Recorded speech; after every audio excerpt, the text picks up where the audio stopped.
Do you ever feel like everyone else is moving forward while you're stuck in the same place?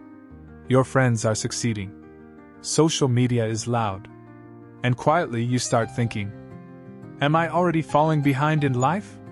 If that sounds familiar, listen closely. Because feeling behind doesn't mean you are behind. The biggest mistake we make is believing there's a fixed timeline for success.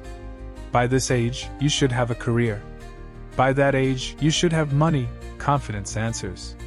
But life doesn't work on a universal clock. Everyone starts from different places, with different struggles, and different responsibilities. When you compare your chapter 1 to someone else's, chapter 10, you don't lose confidence. You give it away. Confidence is not loud. It's not showing off. And it's not having everything figured out. Real confidence is trusting yourself even when things feel uncertain. It's waking up and saying, I don't know the full path yet, but I'll take one step today.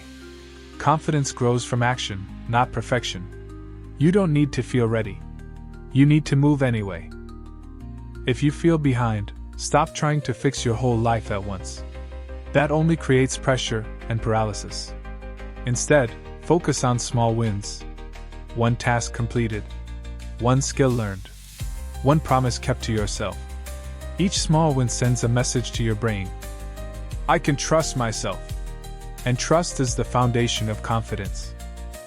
Some people rise early. Some people rise quietly. And some rise after falling more times than anyone sees. Being behind doesn't disqualify you. It prepares you. Your pace does not cancel your potential. You're not late. You're not broken. You're building.